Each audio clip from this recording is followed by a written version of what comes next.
Shalom. Selamat malam buat Bapak Ibu, saudara-saudara yang kekasih di dalam Tuhan Yesus.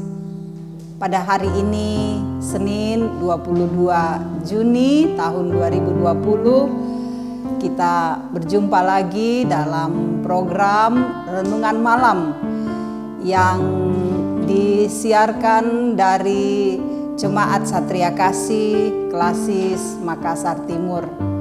Tentu kita semua selalu berharap bahwa renungan malam ini akan muncul setiap malam untuk menguatkan iman kita, memberi support, semangat bagi kita untuk terus menghadapi kehidupan yang Tuhan anugerahkan bagi kita. Dan pada malam ini, saudara-saudara, kita akan merenungkan firman Tuhan. Kita selalu haus, rindu dengan firman-Nya. Sebab itu persiapkanlah hati dan pikiran kita. Mari menyambut firman Tuhan dan kita satu di dalam doa. Mari berdoa. Jika Engkau boleh menyertai kami hari ini Tuhan, semua itu karena kasih dan setiamu yang begitu indah, yang nyata kami nikmati dalam hidup kami. Maka selayaknya lah kami menaikkan syukur kepadamu. Sebab kami tahu bahwa semua yang Tuhan buat, semuanya itu indah di dalam hidup kami.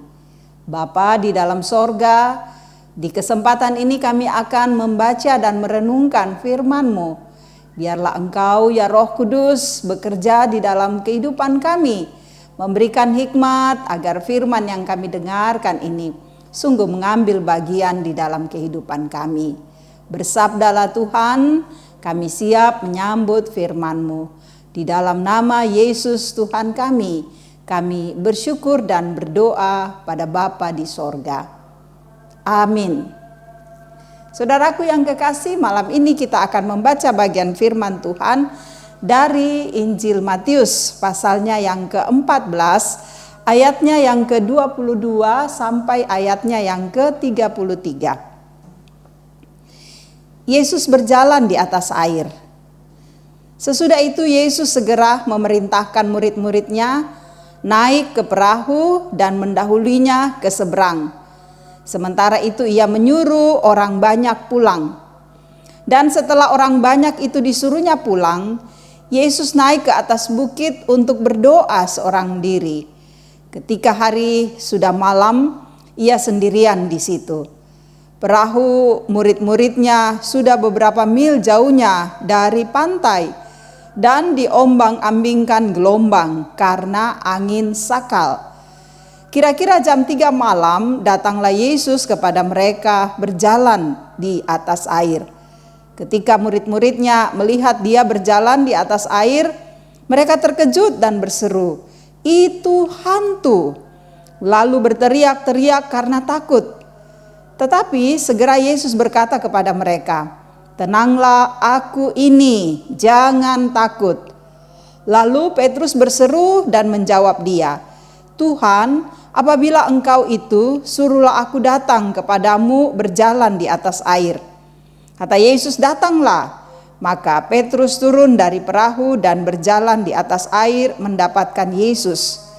Tetapi ketika dirasakannya tiupan angin, takutlah ia dan mulai tenggelam, lalu berteriak, "Tuhan, tolonglah aku." Segera Yesus mengulurkan tangannya, memegang dia dan berkata, "Hai orang yang kurang percaya, mengapa engkau bimbang?"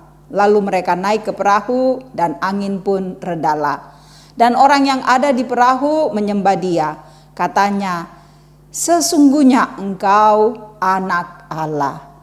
Saudara yang kekasih, demikian firman Tuhan yang boleh kita dengarkan pada kesempatan ini. Yang berbahagia adalah kita semua yang selalu merindukan firman ini dan kita mau memberlakukan di dalam kehidupan kita sehari-hari. Amin. Saudara-saudaraku yang kekasih, tema kita pada saat ini adalah jangan kamu takut. Jangan kamu takut. Saya percaya bahwa setiap orang pasti pernah merasa takut. Anak-anak kecil selalu takut keluar malam, takut dalam keadaan gelap. Kita pun juga orang dewasa, banyak hal yang membuat kita merasa takut. Dan bagi saya itu adalah hal yang wajar, sebab kita manusia berada dalam kelemahan. Tapi yang tidak wajar adalah kalau ketakutan itu justru menguasai hati, pikiran, dan hidup kita. Kita tidak bisa melihat bahwa perasaan takut itu ada, tetapi janganlah menguasai seluruh hidup kita sehingga kita kehilangan pegangan. Nah, saudara-saudara yang kekasih, bagian firman Tuhan ini adalah bagian yang menarik untuk kita renungkan bersama. Tuhan Yesus sesudah dia memberi makan 5.000 orang, melakukan mujizat yang besar, dari 5 roti 2 ikan maka dapat memberi makan 5.000 orang. Sisanya masih ada 12 bakul. Dan sesudah Tuhan Yesus memberi makan, lalu kemudian dia menyuruh murid-muridnya lebih dahulu pergi mendahului dia. Maka mereka berangkat dengan sebuah perahu. Sesudah murid-murid berangkat, saudara-saudara, lalu Yesus pergi berdoa di tempat yang sepi.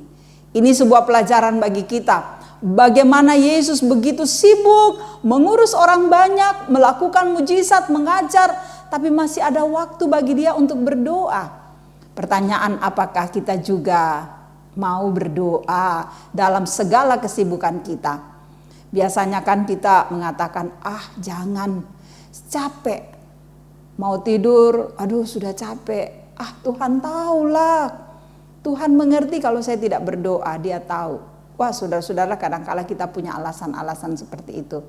Tapi sesungguhnya kita belajar di sini bahwa Yesus pun sesibuk-sibuknya dia masih mau berdoa kepada Bapanya. Dia datang pada Bapanya, dia bercakap-cakap menyampaikan seluruh kerinduannya, semua tugas-tugasnya dan sebagainya. Saya kira kita mesti belajar dari sikap Tuhan Yesus. Nah, saudara-saudara yang kekasih, kemudian ketika murid-muridnya dalam keadaan tenang di atas kapal, tiba-tiba saudara-saudara ada angin sakal. Dan mereka mulai berada dalam keadaan yang sudah mulai merasa takut. Lebih-lebih lagi ketika Tuhan Yesus muncul, mereka tidak tahu bahwa itu adalah Yesus. Bagi mereka, siapa ya yang datang itu? Itu hantu. Masa ada orang berani berjalan di tengah jalan, di tengah-tengah air? Itu adalah hantu. Waduh, mereka menyangka Yesus adalah hantu. Lalu mereka memohon pertolongan. Ya, saudara-saudaraku yang kekasih, Yesus datang. Dan bagian firman Tuhan di sini, Yesus mengatakan, tenanglah, aku ini, jangan takut. Kata-kata ini memberikan ketenangan bagi kita, memberikan pengharapan, memberikan keberanian, memberikan kekuatan bagi kita untuk menghadapi badai apapun dalam kehidupan ini. Saudara-saudara yang kekasih, memang banyak masalah yang sering hadir. Banyak tantangan, banyak pergumulan. Ya di pokada si misa-misa aku sangat tang dikembak lan pokada si misa-misa. Setiap orang punya masalah, setiap orang punya tantangan. Yang saya mau katakan adalah jangan pernah membandingkan persoalanmu dengan persoalan orang lain. Karena apa? Seringkali orang mengatakan dia baik-baik saja, dia tidak punya masalah, dia tenang-tenang saja. Saya kenapa ya? Masalah saya begitu banyak, persoalan saya begitu banyak. Saudara, jangan pernah membandingkan masalahmu dengan masalah orang lain. Biarkanlah kita masing-masing menggumuli beban kita, pergumulan kita, salib kita. Ya, karena dalam setiap pergumulan kita, saudara-saudara, pasti Tuhan hadir. Seperti yang dialami oleh murid-murid.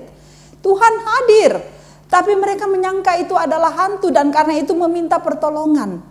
Yesus hadir dan mengatakan, tenanglah, aku ini, jangan takut.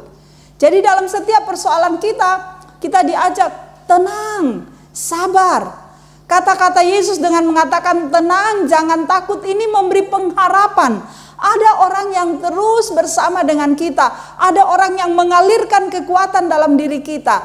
Ada Tuhan yang memberikan pikiran-pikiran yang baik untuk menemukan jalan keluar dari persoalan kita. Ini luar biasa, saudara-saudara. Dan ketika Petrus sudah mendapatkan pengharapan itu, ketenangan itu, muncul keberanian. Dia mau pergi ke Yesus. Yesus katakan, oke, mari Simon Petrus. Tapi ketika Simon Petrus mulai berjalan di air, perasaan ragu, perasaan takut, perasaan bimbang itu muncul. Dia mulai lihat ke kanan, lihat ke kiri, lihat ke depan. Aduh, ini air. Aduh, ini bahaya, saya tenggelam. Wah, saudara-saudara, rupanya Simon Petrus tidak percaya pada Tuhan. Dia tidak yakin panggilan Yesus bahwa dia akan bersama dengan Simon Petrus. Ketakutan itu lebih menguasai hati, pikiran, perasaannya. Sehingga apa yang terjadi? Dia jatuh. Dia takut. Saudara-saudara yang kekasih, hal seperti ini juga kadangkala terjadi dalam kehidupan kita. Kita menjadi takut, kita menjadi bimbang. Sesungguhnya saudara-saudara, tidak ada yang mustahil bagi Tuhan kalau kita percaya. Karena itu, arahkanlah pandangan kita pada Tuhan. Masalah, pergumulan, tantangan yang terjadi pada kita, saudara-saudara, kalau kita arahkan pandangan kita pada Tuhan, pasti kita bisa menyelesaikannya. Pasti saudara-saudara bisa. Karena Tuhan itu mengalirkan kekuatan yang luar biasa dalam diri kita. Coba bayangkan saja, ketika kita berhadapan dengan duka, pasti ada banyak orang berhadapan dengan duka ya, keluarga-keluarga yang kadangkala lebih dahulu Tuhan panggil. Ketika kita berhadapan dengan duka, apa yang kita rasakan? Saudara, ada kekuatan yang tidak kelihatan di pelupuk mata kita itu ada dalam diri kita sehingga kita kuat. Kita kuat berpikir, kita kuat bergerak ke sana kemari, kita kuat melakukan banyak hal dalam duka. Karena apa? Karena ada Tuhan. Sebab itu ketika masalah terjadi dalam hidupmu, arahkanlah pandanganmu pada Tuhan.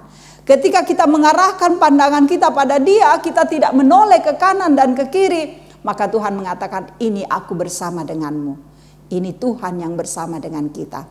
Nah, saudaraku yang kekasih, Yesus kemudian hadir dan menolong Simon Petrus. Bahkan Yesus sempat menegur, hai engkau yang kurang percaya.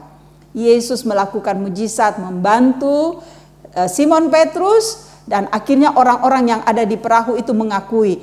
Kata yang terakhir ayat 33, orang-orang yang ada di perahu menyembah Dia, katanya sesungguhnya engkau anak Allah. Saudara, ini membuat kita tidak takut. Kita punya Tuhan yang hebat, kita punya Allah yang menguasai alam semesta ini. Kita punya Tuhan yang bersama dengan kita, tak sedetik pun dalam diri kita, dalam hidup kita, Ia tinggalkan kita. Tapi Dia menguatkan kita, menopang kita. Kata-kata Yesus ini, jangan takut, membuat kita merasa tenang, damai. Ada pengharapan, ada kesejukan, ada keberanian, ada semangat menghadapi hidup ini. Sebab itu saya mengajak kepada kita sekalian dalam masa pandemik ini, saudara-saudara, jangan pernah takut, jangan pernah bimbang. Ada Kristus yang bersama dengan kita. Percayalah, Tuhan akan menopang kita. Dia akan mengangkat kita, menguatkan kita, tidak perlu takut dan cemas. Biarkanlah perasaan-perasaan itu kita kikis sedikit demi sedikit, lalu kita mengarahkan hidup ini kepada Tuhan. Maka semua bisa kita lewati dalam damai sejahteranya. Tuhan memberkati. Amin. Kita angkat pujian bersama saudara-saudara dengan sebuah lagu Kaulah Harapan.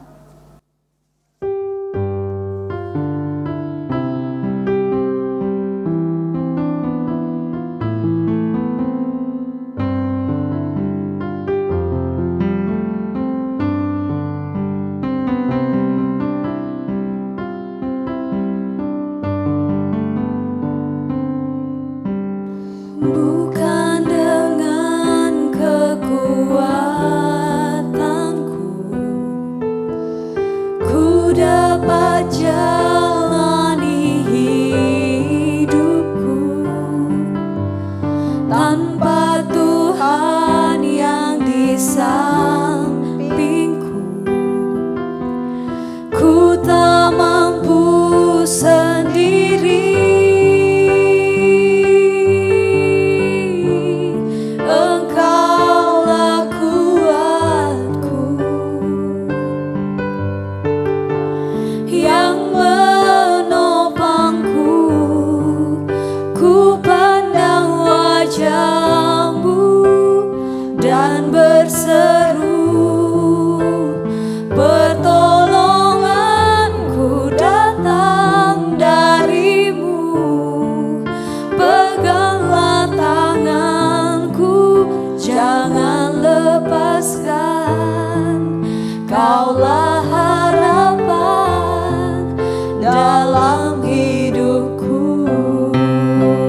kekuatanku, ku dapat jalani hidupku tanpa Tuhan yang di sampingku. Ku tak mampu sendiri, Engkaulah kuatku yang menopangku. Ku pandang wajah-Mu dan berseru, pertolonganku datang dari-Mu. Peganglah tanganku, jangan lepaskan. Kaulah harapan dalam hidupku. Peganglah tanganku, jangan lepaskan. Kaulah harapan dalam hidupku. Tuhanlah kekuatan kita, penolong kita. Pasti Dia akan selalu memegang tangan kita, karena dalam cinta kasih-Nya Ia akan menopang kita. Saudaraku yang kekasih, marilah kita menghadap Tuhan di dalam doa. Mari berdoa.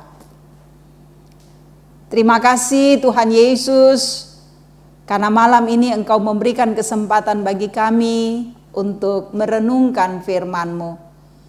Terima kasih Bapa, bahwa kami memiliki waktu yang indah untuk memuliakan Engkau, mendengarkan firman-Mu, menaikkan pujian bagi kemuliaan Tuhan. Kiranya semuanya ini membawa hormat dan keagungan bagi-Mu.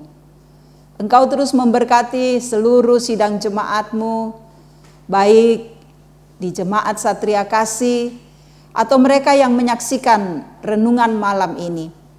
Kiranya kami semua selalu merasakan nikmat anugerah dari Tuhan. Engkau selalu menjaga kami dengan baik, agar kami terhindar dari berbagai mara bahaya, terutama penyebaran virus COVID-19. Kami selalu rindu agar kami memiliki tubuh yang kuat dan sehat. Biarlah Tuhan bersama dengan kami dan kami belajar untuk hidup dalam suasana new normal, mengikuti protokoler kesehatan sehingga kami tetap sehat.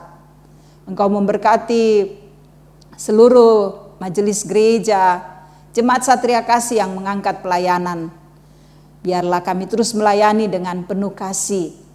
Engkau memberkati bangsa, negara kami, memberkati semua orang yang terus berjuang untuk menyatakan cinta kasih bagi bangsa ini, di mana perjuangan kami melawan COVID-19.